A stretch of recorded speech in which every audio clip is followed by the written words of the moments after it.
On July 20th afternoon, the Jingguang North Road tunnel was jammed with traffic. A female taxi driver, Zhu Yun, was stuck in this tunnel in her new car. Zhu Yun drove into the Jingguang tunnel at 3 p.m., and it took her almost 2 hours to get to the exit of this 2-kilometer tunnel. Why does the traffic move so slowly? Zhu Yun mentioned 2 main reasons that caused the slow traffic in Jingguang Tunnel. The first is the limited capacity of Zhengzhou's municipal drainage facility. Whenever it rains, water is difficult to drain out. The water puddle decreases vehicles' moving speed, causing road congestion in many places in Zhengzhou, including this Jingguang Tunnel. And the second reason is the closure of Midway exit. The North Jingguang Road tunnel was originally designed to have a midway vehicle diversion with a right turning exit.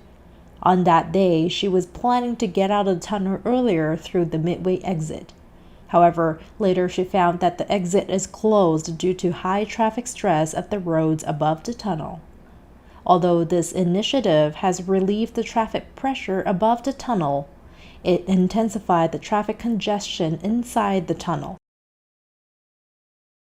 Around 4 p.m., the heavy rain had worsened the traffic congestion inside the tunnel. Zhu Yun noticed that there was not much water on the road despite the traffic was jammed. Her car has finally moved to the tunnel exit after she's been blocked for nearly 2 hours.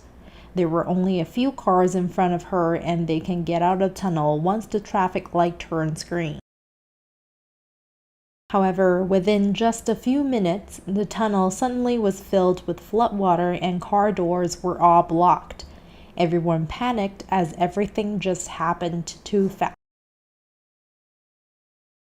Zhu Yun found that the flood has covered her tires, and the cars that were far behind were already drowned.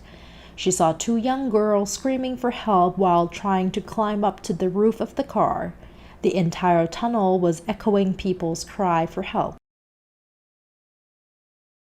Zhu Yun was upset that her new car got soaked in the floodwater.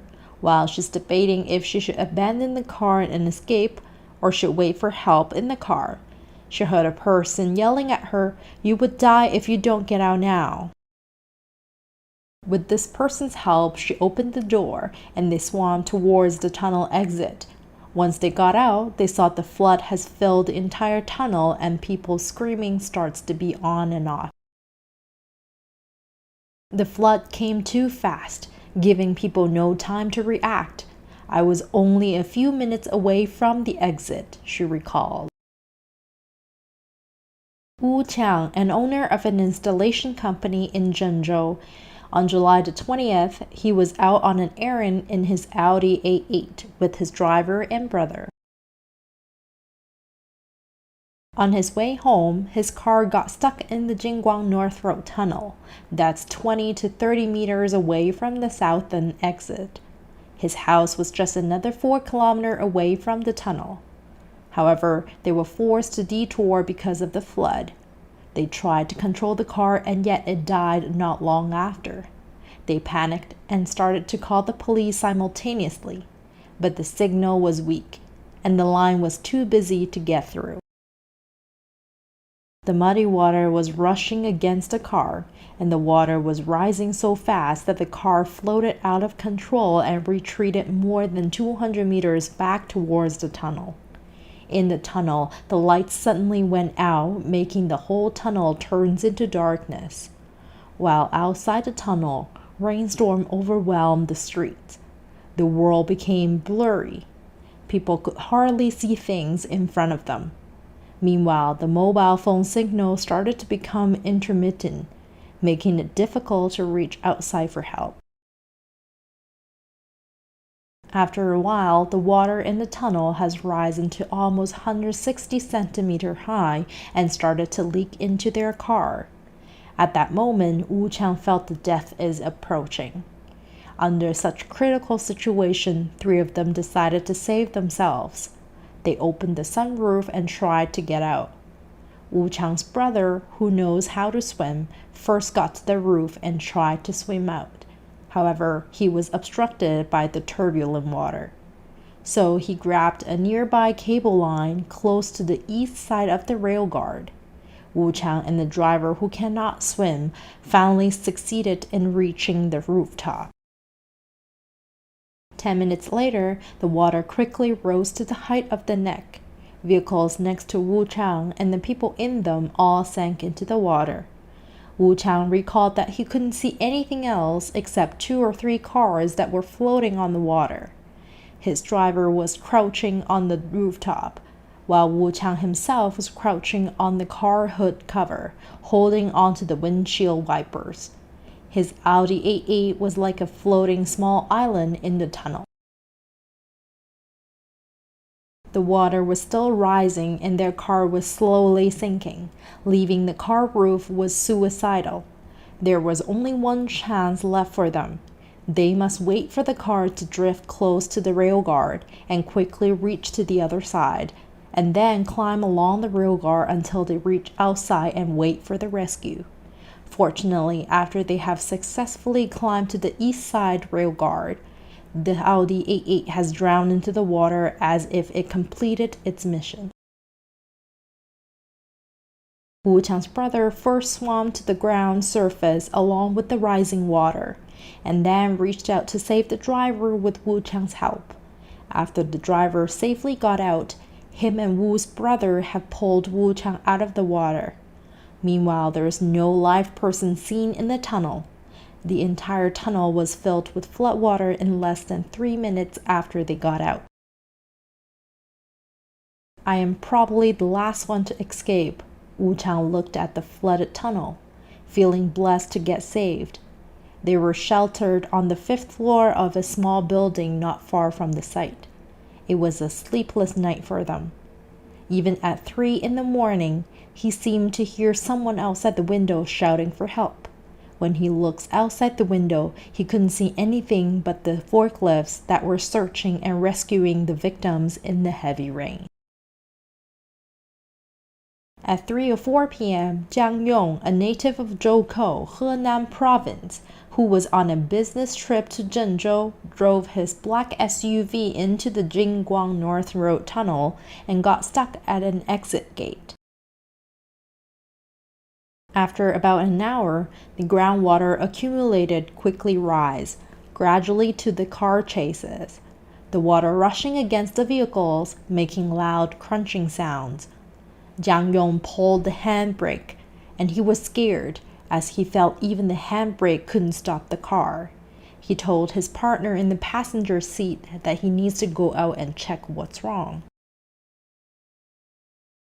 Once he got out, the water has already passed his knee, and he looked at the direction of the tunnel exit and saw the car behind him was floating on the water surface. He immediately called his partner to escape without the car. The water was rushing, said Mr. Zhang, who weighs about 150 pounds, and he was overwhelmed by the water. He and his partner held hands and helped each other as they moved toward the green belt in the middle of the road. It took Jiang Yong about 2 or 3 minutes to get to the green belt. The car had been washed away.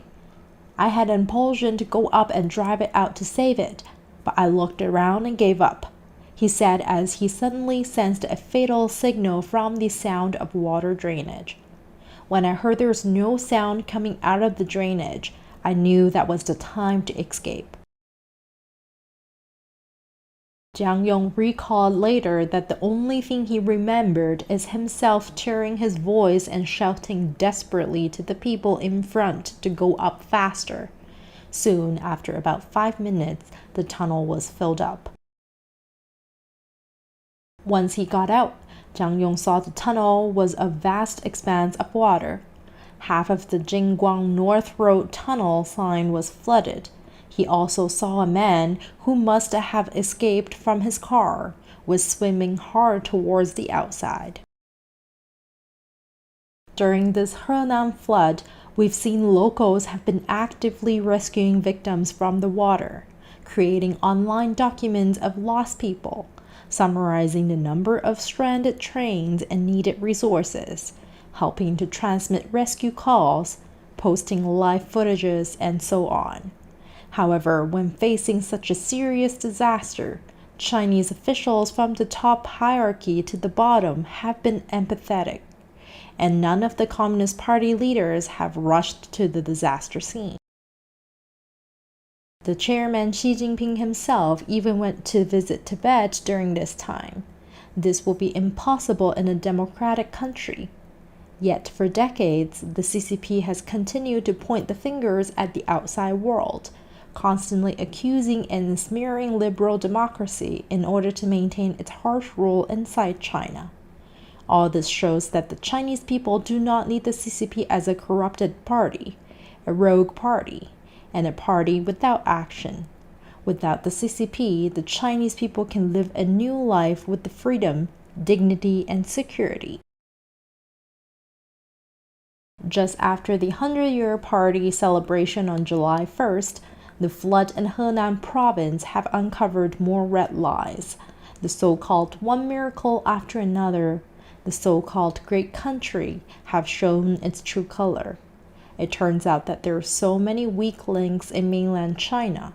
The officials would discharge the flood to put people's lives at risk when there's a downpour.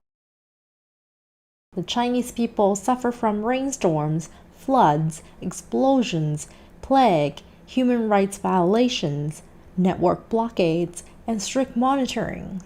At the same time, the CCP officials continue to corrupt and embezzle crazily. Where's China's future with a party like this?